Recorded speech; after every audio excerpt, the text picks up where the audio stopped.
Assalamualaikum warahmatullahi wabarakatuh. Perkenalkan, nama saya Muhammad Hafiz Ansari, NPM 18631181, kelas 6B reguler pagi dari Universitas Islam Kalimantan Arsyad Al-Banjari.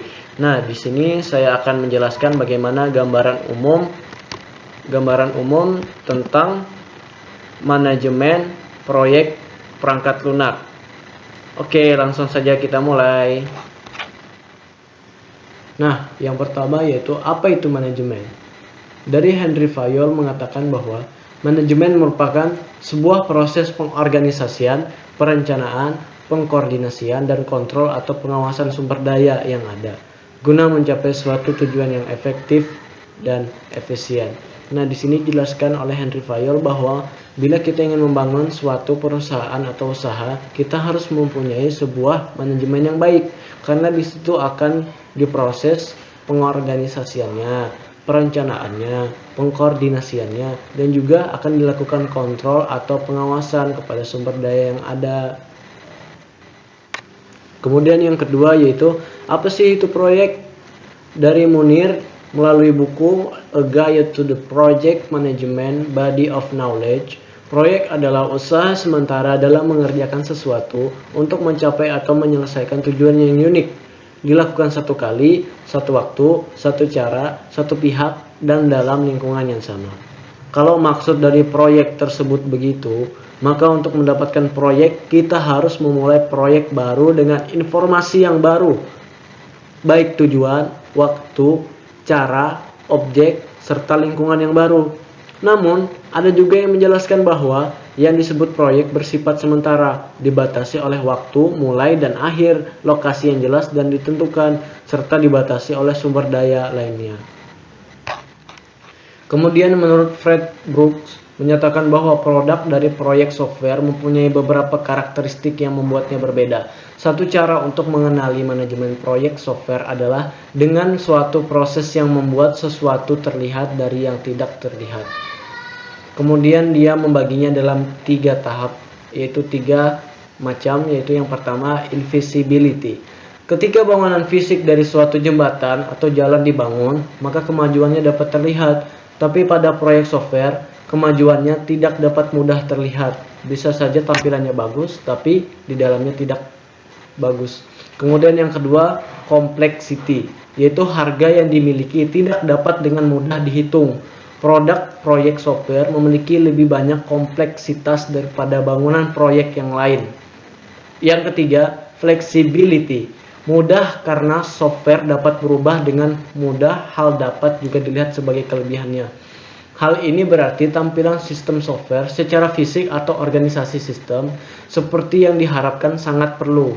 Perubahan software harus dapat diakomodasi oleh komponen. Demikian juga sebaliknya. Dapat disimpulkan bahwa sistem software lebih merupakan subjek tingkat tinggi dari sesuatu yang sering berubah. Nah, setiap proyek memiliki tujuan khusus yang dalam pencapaiannya ditentukan oleh beberapa batasan, yaitu anggaran yang dialokasikan, jadwal, serta mutu yang harus dipenuhi. Ketiga batasan tersebut yang disebut sebagai 3 kendala proyek yang merupakan parameter penting bagi penyelenggara proyek yang juga diasosiasikan sebagai sasaran proyek. Menurut Imam Soeharto, anggaran proyek harus diselesaikan dengan biaya yang tidak melebihi anggaran. Untuk proyek-proyek yang melibatkan dana dalam jumlah besar dan jadwal bertahun-tahun, anggarannya bukan hanya ditentukan untuk total proyek, tetapi dipecah bagi komponen-komponennya atau per periode tertentu, misalnya per kuartal, yang jumlahnya disesuaikan dengan keperluan kita nanti. Dengan demikian, penyelesaian bagian-bagian proyek pun harus memenuhi sasaran anggaran per periode. Yang kedua, jadwal proyek harus dikerjakan sesuai dengan kurun waktu dan tanggal akhir yang telah ditentukan. Bila hasil akhir adalah produk baru, maka penyerahan tidak boleh melewati batas waktu yang ditentukan. Yang ketiga, yaitu mutu produk atau hasil kegiatan proyek harus memenuhi spesifikasi dan kriteria yang dipersyaratkan. Sebagai contoh, Bila hasil kegiatan proyek tersebut berupa instalasi pabrik, maka kriteria yang harus dipenuhi adalah pabrik harus mampu beroperasi secara memuaskan dalam kurun waktu yang telah ditentukan. Jadi, memenuhi persyaratan mutu berarti mampu memenuhi tugas yang dimaksudkan atau sering disebut sebagai fit for the intended use. Yang ketiga, apa itu perangkat lunak? Melvin mengatakan bahwa perangkat lunak atau software merupakan sebuah perangkat yang berfungsi mengatur aktivitas kerja komputer dan instruksi yang mengarah kepada sebuah sistem komputer. Lebih lanjut disebutkan bahwa sebuah perangkat lunak merupakan sebuah perangkat yang menjembatani interaksi brainware atau user dengan komputer yang menggunakan bahasa mesin. Jadi, apabila kita hubungkan dengan elemen atau komponen komputer yang sudah dibahas tersebut, kedudukan software adalah berada di tengahnya, di antara brainware dan juga hardware yang bertugas untuk membantu usernya, atau yang biasa kita sebut dengan brainware atau user dalam melakukan interaksi dengan komputer atau hardware. Kemudian, perangkat lunak ada dibagi dalam 3 kelas, yaitu yang pertama, operating system atau sistem operasi merupakan suatu perangkat lunak yang memiliki fungsi untuk mengelola serta mengkoordinasi tiap-tiap komponen serta fungsi komputer, yaitu juga berfungsi untuk mengawas dan juga menyediakan wadah bagi program-program aplikasi yang ada pada komputer tersebut. Beberapa contohnya yaitu seperti Windows, Linux, dan juga Unix serta DOS. Yang kedua yaitu programming language, merupakan suatu perangkat lunak yang memiliki fungsi sebagai pemberi instruksi standar yang melibatkan sintaks serta juga semantik yang dipakai untuk mendefinisikan suatu program aplikasi komputer. Nah, di sini merupakan suatu bahasa pemrograman yang akan dimengerti oleh komputer tersebut dari si user, sehingga nanti perintah-perintah dari user akan diterjemahkan melalui bahasa pemrograman. Beberapa contohnya yaitu PHP, Java, Microsoft Visual Basic. Yang ketiga, yaitu program aplikasi atau application program. Merupakan suatu perangkat lunak yang mempunyai fungsi tertentu, misalnya software untuk presentasi, software akuntansi, serta lain sebagainya untuk memudahkan pekerjaan user. Contohnya yaitu Microsoft Office Word, Excel, Mayob, OpenOffice.org, dan lain-lainnya. Selanjutnya yang keempat yaitu manajemen proyek. Kita sudah tahu mengenai manajemen, kemudian kita juga sudah tahu mengenai proyek. Kemudian apa sih manajemen proyek itu? Secara umum, manajemen proyek adalah pengaplikasian pengetahuan, keterampilan, peralatan, dan teknik untuk kegiatan proyek dalam memenuhi persyaratan proyek tersebut. Pengelola proyek tidak hanya harus berusaha untuk mengenalkan ruang lingkup yang spesifik, waktu, biaya, dan kualitas proyek, tetapi mereka juga harus memfasilitasi semua kebutuhan melalui komunikasi antar orang dan pihak stakeholder yang terlibat dalam proyek. Ditulis oleh Munir tahun 2015. Kemudian terdapat 3 elemen penting dalam manajemen proyek, antara lain yang pertama, manajer proyek. Elemen paling penting dalam manajemen proyek adalah manajer proyek, yaitu seseorang yang bertanggung jawab untuk merencanakan, mengarahkan, mengintegrasikan usaha dari anggota untuk mencapai tujuan proyek. Manajer proyek mengkoordinasikan usaha antar area fungsional dan mengintegrasikan perencanaan dan pengendalian dari biaya, jadwal, dan pembagian tugas dalam suatu proyek. Kemudian yang kedua itu tim proyek. Tim proyek merupakan kumpulan orang-orang yang biasanya berasal dari area fungsional yang berbeda-beda yang saling bekerja sama dengan tujuan untuk menyelesaikan pekerjaan proyek yang telah ditentukan oleh manajer proyek. Yang ketiga yaitu sistem manajemen proyek tersebut. Manajer proyek dan tim proyek harus ada dan digunakan sebagai alat bantu dalam sebuah sistem manajemen proyek. Sistem manajemen proyek dibuat berdasarkan struktur organisasi, proses informasi, dan pelatihan, serta prosedur yang mengintegrasikan elemen dari organisasi proyek secara vertikal dan horizontal. Elemen vertikal merupakan pemecahan tugas dalam proyek, sedangkan elemen horizontal meliputi unit fungsional dan departemen yang terlibat dalam proyek tersebut. Yang kelima yaitu daur hidup manajemen proyek. Daur hidup manajemen proyek merupakan kumpulan dari tahapan-tahapan proyek. Tahapan dari daur hidup proyek terdiri dari dua, yaitu yang pertama, project feasibility. Terdiri dari tahap konsep dan pengembangan. Tahapan ini berfokus kepada perencanaan. Pada konsep, terdapat rencana manajemen, kemudian ada perkiraan biaya dan awal biayanya berapa. Kemudian pada tahap pengembangan, perencanaan proyek, dan kemudian ada perkiraan anggaran pendefinisian. Kemudian yang kedua yaitu project acquisition. Terdiri dari tahap implementasi dan penyelesaian atau close out. Tahap ini berfokus pada penyampaian tugas yang nyata dan seharusnya dilaksanakan. Pada implementasi ada pengelompokan akhir kerja, kemudian ada perkiraan biaya, kemudian ada laporan. Dan pada close out atau penutup ada kerja terselesaikan, perolehan pengajaran, kemudian ada penerimaannya juga. Nah, sebuah proyek harus dapat menyelesaikan setiap tahapan dengan sukses sebelum melanjutkan ke tahapan berikutnya. Pendekatan daur hidup proyek ini menyediakan suatu pengendalian manajemen yang lebih baik dan hubungan yang tepat terhadap operasi yang berjalan dalam suatu organisasi.